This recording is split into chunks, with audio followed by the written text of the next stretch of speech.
தமிழர்களாகிய நாம் நவராத்திரி விழாவிற்கான இனிய வில்லிசையை வழங்குவதற்கு வந்துள்ளோம். தமிழ் மரபின்படி முதலில் பிள்ளையாரை வணங்கி நமது வில்லிசையை ஆரம்பிக்கிறோம்.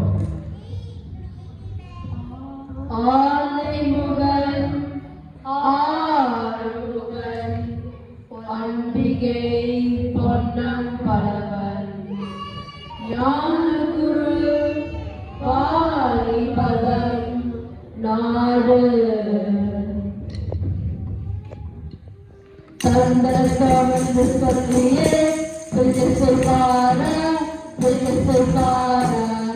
முன்னே வந்து கணபதியே ஆமா வந்து கணபதியே சந்திரசோமன் சொல்லியே பார முன்னே வந்து கணபதியே ஆமா வந்து கணபதியே. அவையில் உள்ள பிரியோர் அனைவரையும் வணங்கி மகிழ்கிறோம். வணக்கம் வணக்கம் வணக்கம். எமது வில்லிசையில் ஏற்படும் சொற்குற்றம் மற்றும் பொருட்குற்றம் அனைத்தையும் உங்கள் பரந்த மனதால் மன்னிக்கும்படி கேட்கிறோம்.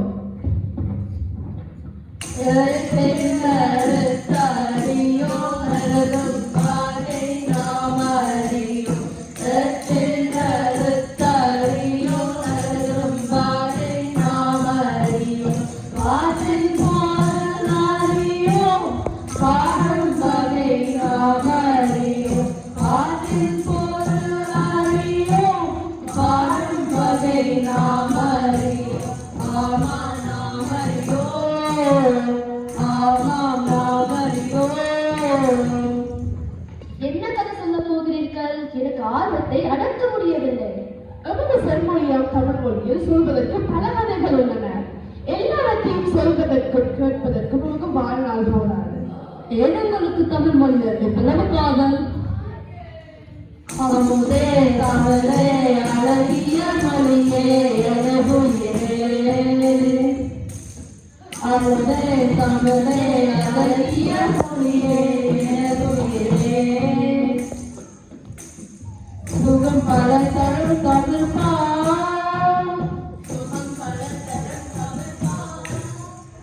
சுவையொரு கவிதைகள்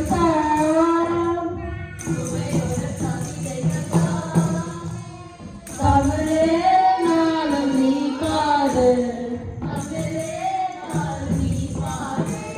அமுதே தமிழே அழகிய மொழியே எனதுயிரே அமுதே தமிழே அழகிய மொழியே எனதுயிரே.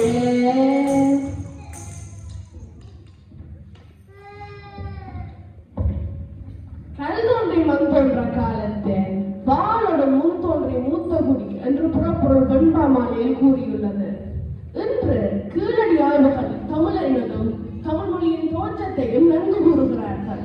வைகை நதிக்கரையில் சிந்து நதி நாகரிகத்துக்கு ஒப்பான ஒரு சிறந்த தமிழ் நாகரிகம் இருந்ததை அறிய முடியலாம். இன்னும் தோண்ட தோண்ட இன்னும் நம் கதை வெளிவரும். இன்னொரு முறை என்னை கதை சொல்லவா பாடும் வெறும் வரை பாட பாடவா கதை எங்கள் கதை இன்னும் வரவந்த கதை இன்னும் வரவந்த கதை எங்கள் கதை இன்னும் வரவந்த கதை. ஏன் இந்தியாவில் மாற்றமா தமிழ் மக்கள் வாழ்ந்தார்கள். குமரி கண்டத்தில் செழிப்பாக எமது தமிழ் மக்கள் வாழ்ந்தார்கள். இலங்கையில் தோன்றலாம் தானே. தோன்றினால் முதல் மண்ணடுக்களை கிடைக்கும் மனித எலும்புக்கூடுகளை ஆராய்வதற்கு எமக்கு காலம் போதாது. தமிழர் வரலாற்றை ஆராய்வதற்கு யார் முன்வரப் போகிறார்கள்? தமிழ் மக்களுக்கான ஒரு பொற்காலம் வர வேண்டும் என கூறிக்கொண்டு நாம் கதைக்கு வருவோம். இன்று நான் ஒரு பெண்ணை பற்றிய கதை கூறப்போறேன். பெண்கள் எல்லாம் பெருமைப்பட வேண்டிய கதை தான் இது. அப்படி என்றால் ஆண்கள் எல்லாம் கற்று தலை குனிய வேண்டிய கதையா? இல்லை இல்லை, ஆண்கள் எல்லாம் கேட்டு அங்கீகரிக்க வேண்டிய கதை, ஆணைப்பட வேண்டிய கதை. இளங்கோடிகள் அருளிய கதை புலப்பதிகாரம் என்னும் கதை கண்ணகி என்னும் பெண்ணின் கதை கதை நல்ல கதை நாங்கள் சொல்லும் கதை நல்ல கதை நாங்கள் சொல்லும் கதை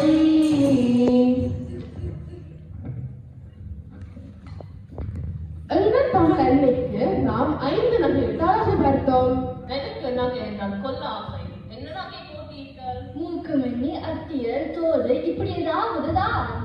தமிழ் அன்னையின் தலைமையில் மகுடம், சிந்தாமணி காலிலே தோடு, குண்டலகேசி கையிலே காப்பு, மலையாபதி அறையிலே ஒட்டியானம், மணிலகலை காலிலே சிலம்பு. சிறப்பதிகாரம் இதிலே சிலம்பின் கதைதான் சிலப்பதிகாரம்.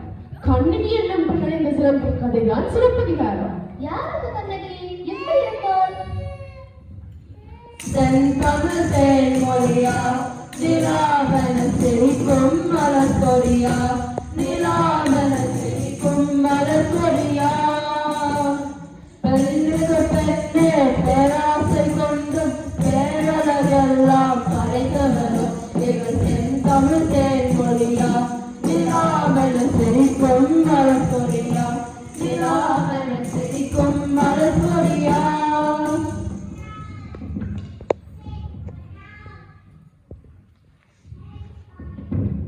மரநீதி கொண்ட சோழனும் வள்ளல் சிபி சக்கரவர்த்தியும் வாழ்ந்த சோழ நாட்டிலே காவிரி மாதா வளம் குளிக்கும் காவிரி பொன் பட்டினத்திலேயே இருநிதி கிழவனான மாநாயக்கருக்கு கண்ணகி மகளாக அவதரித்தார். திருநீதி கிழவன் என்றால் என்ன கிழவன் பெற்ற பிள்ளையா கண்ணகி? இருநிதி என்றால் முதலாவதாக சங்கநிதி 1:23 மற்றும் பதுமநிதி 1:64. இவை இரண்டும் கொண்ட குபேரனுக்கு ஒப்பானவர். அப்பா பெரும் பணக்காரன் வீட்டு பெண். ஆமா, பெரும் பெரும் பெரும் பணக்காரன் வீட்டு பெண். இவள் வளர்ந்து 12 வயதடைந்து பருவம் கண்டார். அவளுக்கு ஏற்ற மணமகனை பெற்றோர்கள் தேடினர்.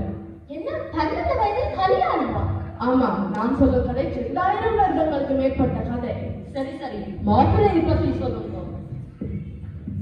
நாலு மகள் மண்டனையொப்பான் நற்குடியில் செல்வம் மிக்க நல்ல குடியில் செல்வம் மிக்க மாசா பூவான் மைந்தன் ஆமா ஆமா பேரழகன் ஆமா பேரழகன் மங்கையர் சேர்க்கும் பேரழகன். இப்படிப்பட்ட கண்ணகிக்கும் கோவலனுக்கும் இந்த திருமணம் நடந்தது. இவை இருவரும் இன்பமாக வாழ்ந்த காலத்தில் சோழ நாட்டில் இந்திர விழாவும் பிறந்தது. அப்பா பெரிய கொண்டாட்டமா? ஆமா, 11 நாட்களாக நாடே கோலாகலமாக கொண்டாடும் விழா. சரியான சடங்காயிருந்திருக்குமே. ஆமா, மன்னர்கள் வந்தார்கள், வணிகர்கள் வந்தார்கள், வெளிநாட்டு பிரமுகர்களும் வந்தார்கள். இப்படி பெரும் கொண்டாட்டம் நடக்கும் போது சோழ அரண்மனையில் மாதவிக்கு அரங்கேற்றம் நடந்தது. யார் அந்த மாதவி? புது பேர் சொல்லுங்கள்.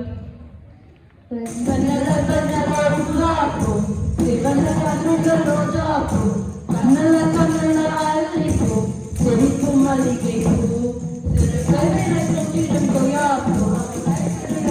பன்னீர் பூ சாலைகள் முல்லை பூ மலர்க்கும் கண்ணல பூ பெண்ணல பெண்ணல உண்டாப்பூ சிவந்த கண்ணில் ரோஜா பூ கண்ணல கண்ணல அள்ளி பூ சிரிக்கும் மல்லிகை பூ. இப்படிப்பட்ட அழகோவியமான ஊர்வசியின் மறுபுறப்பான மாதவிக்கு அரங்கேற்றம் நடந்தது. இவர் 5 வயது முதல் நடனம் கற்றார். 11 வகை ஆடல் வகையிலே ஒரு மயில் போல சபையில் ஆடினார். சத்தம் போடாதீங்க, நான் கற்பனையில் அவன் நடனத்தை பார்க்கிறேன்.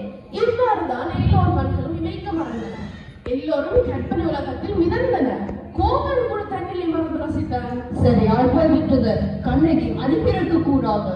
ஓம் அனுப்பியிருக்க கூடாது. சோழ அரசன் மாதவிக்கு பெரும் ஆடல் விதானக்கலை கோள் பட்டத்தை வழங்கினார். ஒரு மணிமாளிகை பரிசளித்தார். கோவலன் தன் பெரும் செல்வத்துடன் அந்த மணிமாளிகையை பெற வேண்டி மாதவியை கரம்பிடித்தார். கண்ணகி பாவம் என்ன செய்திருப்பாள்? முதலில் அழகு குழம்பிருப்பாள், பின் விவாகரத்து செய்திருப்பாள். அவள் அந்த கால பெண் அல்லவா? கல்லானலம் கணவன் புல்லானலம் புருஷன் என்று வாழ்ந்திருப்பாள். கண்ணகியால் கோவலனை மறக்க முடியவில்லை. அவருக்காக தினமும் காத்திருந்தார். இப்படி காலங்கள் கொண்டோடியது. இந்திரவளாவும் நாட்டுக்கு வந்தது. மாதவி திரும்ப நடனமாட போகிறாளா? கோவலன் அவனை ஆடவிடவானா?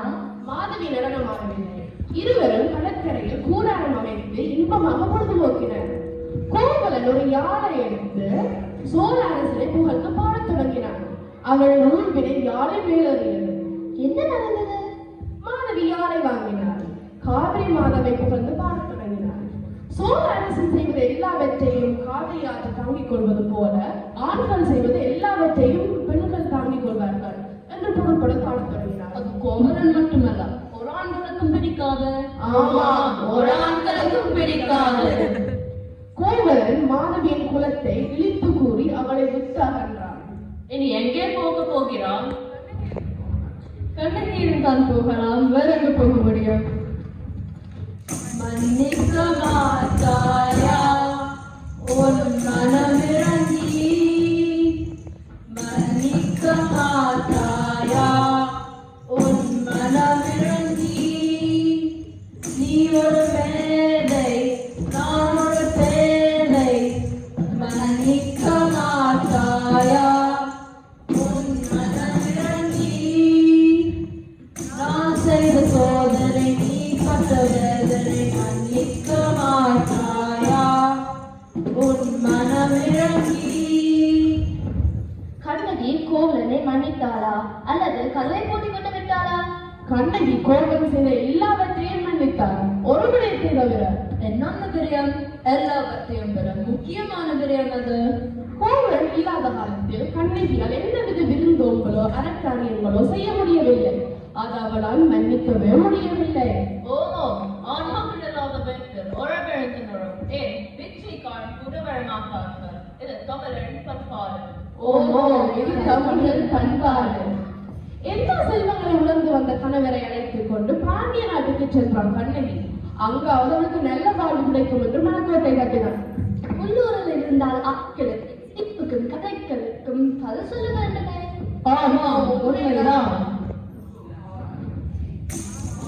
நாடாம் நல் நாடாம் பல பலம் நிறைந்த நன்னாடாம், பாண்டியனும் நல் நாடாம் பல பலம் நிறைந்த நன்னாடாம், பாண்டியன் நெடுஞ்செழிய நாடு நாடாம், சங்கம் அமைத்து தமிழ் வளர்த்த பண்புரை வந்தற்ற வாழ்ந்த நாடாம், பாண்டிய நாடாம் நல் நாடாம்.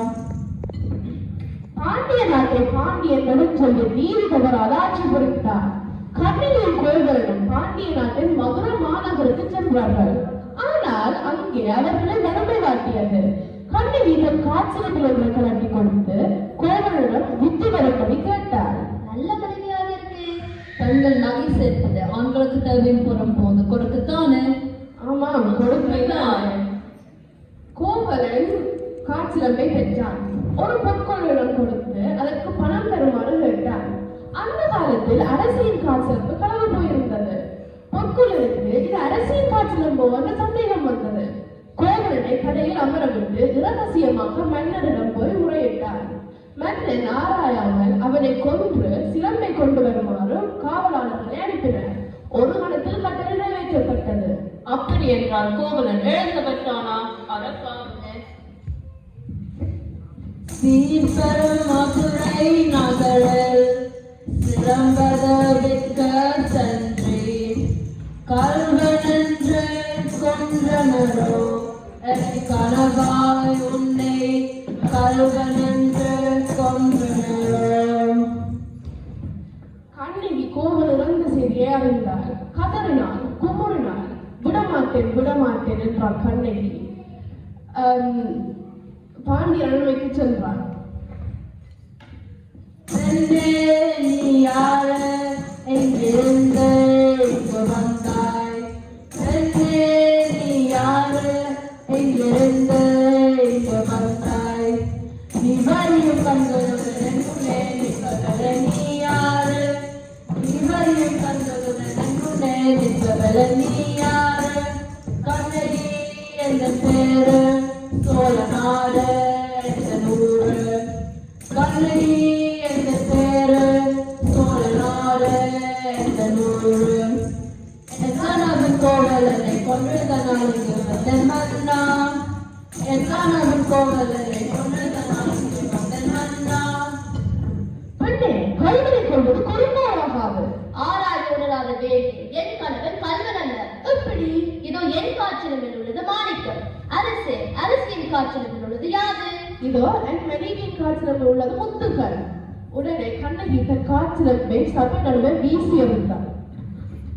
சிறியந்தாலாம் சிறந்தை சிறியந்தாலாம் சிறியந்தாலாம் சிறந்தை சிறியந்தாலாம் சிறியந்தாலாம் சிறந்தை சிறியந்தாலாம் சிறியந்தாலாம் சிறந்தை சிறியந்தாலாம் மாணிக்கம் மாணிக்கம் மாணிக்கம் மாணிக்கம் வந்ததா மரணம் பார்த்து மழைக்கானம்மா மாணிக்கம் வந்ததம்மா மரணம் பார்த்து மழைக்கானம்மா பாண்டியன் புகைத்தார்.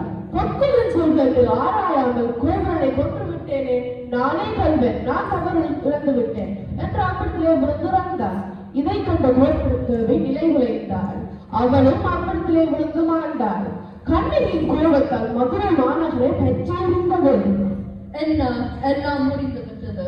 கதை தொடங்கும் போது எவ்வளவு சந்தோஷமாக தொடங்கினீர்கள். இப்பொழுது எல்லோரும் கதை முடிந்து விட்டது. இதுதான் சிலப்பதிகாரம் நமக்கு கூறும் பாடம். சிலப்பதிகாரம் உலகிற்கு 3 உன்னதமான கருத்துக்களை கூறுகின்றது. முதலாவதாக ஊழ்வினை உடுத்து வந்து ஊட்டும். இது பாண்டியன் நெடுஞ்செழியனுக்கு பிறந்தது. இது பாண்டியன் நெடுஞ்செழியனுக்கு மட்டுமல்ல, அவரது நாட்டுக்கும் பிறந்தது. இரண்டாவதாக அரசியல் பிழைத்தோருக்கு அறம் கூற்றாகும். இது கோவலனுக்கு பிறந்தது. இது கோவலனுக்கு மட்டுமல்ல, கோவலனை போல வாழ்பவர் எல்லோருக்கும் பொருந்தும். கடைசியாவதாக உரைசோர் பத்தினியை உயர்ந்தோர் ஏற்றுவர். இது கண்ணகிக்கு பொருந்தது. கதை முழுவதும் கடுகளவேனும் குறைபடையாது. ஒருவனுக்கு ஒருத்தி என்று உயர்ந்த பண்பாட்டை வாழ்ந்து காட்டிய வளங்கள் கண்ணகி இன்று நமக்கு தெய்வமாகி நமக்கு வழிகாட்டுகிறார். சங்க மத்திய காலத்தில் தோன்றிய குடிமக்கள் காப்பியமான இது என்றும் வாழும் என கூறிக்கொண்டு நமது வில்லிசையை இவ்வளவு நேரமாக பொறுமையாக கேட்டு மகிழ்ந்த அனைவருக்கும் நன்றி கூறுகிறோம்.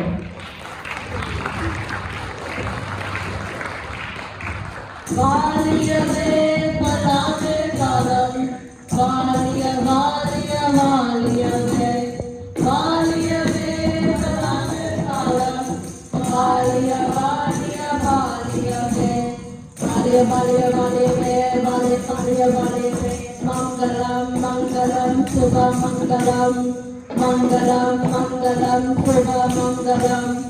நன்றி வணக்கம்.